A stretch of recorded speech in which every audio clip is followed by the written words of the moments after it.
Hello everybody, welcome along to my YouTube channel. I'm a Southampton fan, my name is Martins Southampton and I love talking about Saints, and welcome to my YouTube channel. If you want to catch up with regular videos and content, make sure you give me a follow on TikTok at @footballmartin_.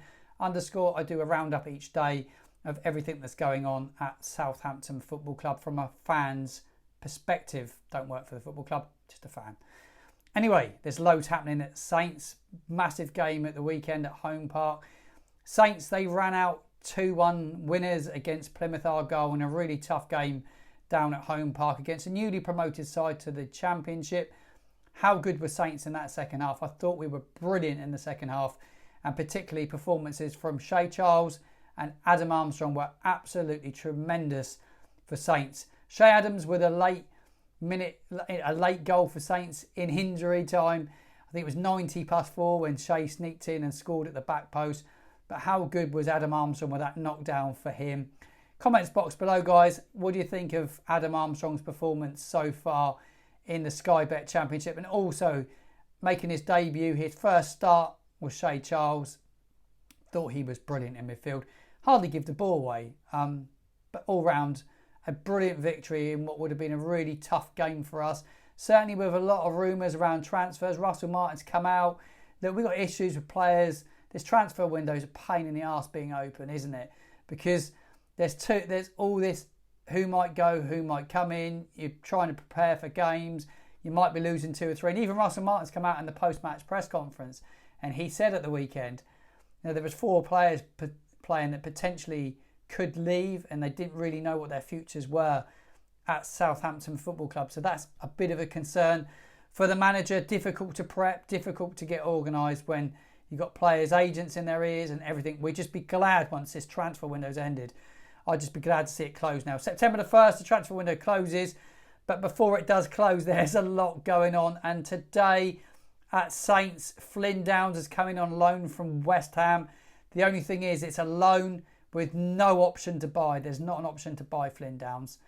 West Ham will want him back at the end of this coming season. They see him as a big part of their plans at West Ham. So we will nurture him, we will look after him. He's in the right environment with a fantastic manager in Russell Martin as well. I'm really excited to see him at the weekend at St Mary's Stadium. I think he'll be a great addition. Let's hope he can recover from the food poisoning that he has had. He said he did food poison himself, supposedly, and he's lost a bit of weight. He's been pretty ill. So will he be ready for the weekend? We've all had food poisoning. We know it is not nice. It's going to be difficult for him to get himself back up to speed, line his stomach back up. He's lost a bit of weight. Let's hope he's ready for the weekend, because, boy, we need him. Will Smallbone's injured? Will he be available at the weekend? Pretty unlikely at this moment in time. So Flynn Downes is in the door. Like I said, it's a loan for the season. There's no option to buy, which is a bit of a blow. But hey, we've got a midfielder for the door. Slick bit of business from the club there to bring him in.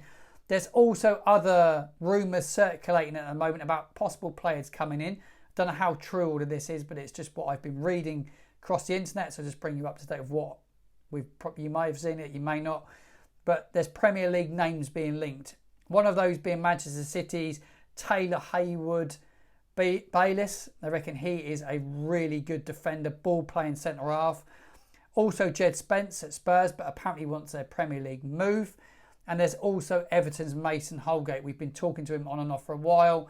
I think we need to get people out the door before we bring in another centre-half, but you'd expect to probably see Lianco go out the door. Maybe Armal Bella-Kotcher, but he is injured at the moment in time. So there's no doubt there'll be a little bit of movement around our centre-backs. There was a small offer made for Jan Bednarek. We don't know who from, but it has been confirmed that there was an offer made. It got rejected. They've not come back, whoever that was, but we don't know who that was.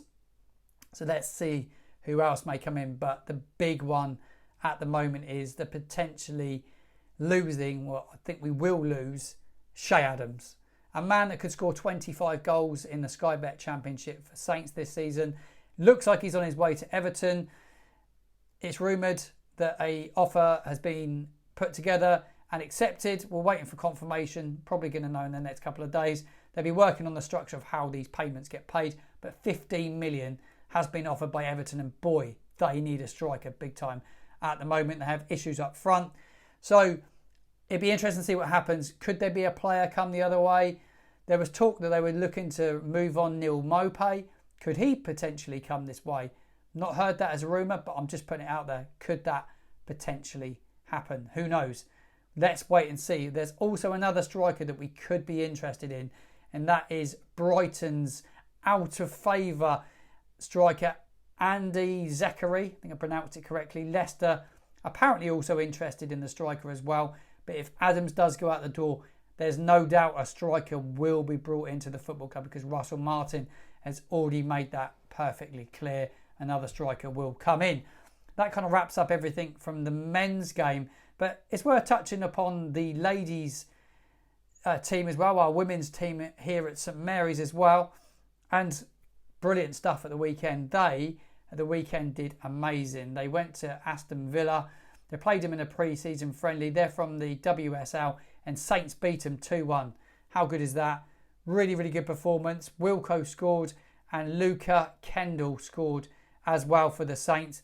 They've got their first league game this coming weekend. They're away though, and they are heading to play Luz, I believe, and they play at a place called the Dripping Pan. So the women's team, they're back in action in the championship this weekend. We wish the girls all the success as a fan. And as fans, I'm sure I will get down to St Mary's at some stage this season and see our women's team. Make sure you do as well. The ladies' football, after the World Cup, I think it's absolutely flying at the moment. Really excited to see how they do this season.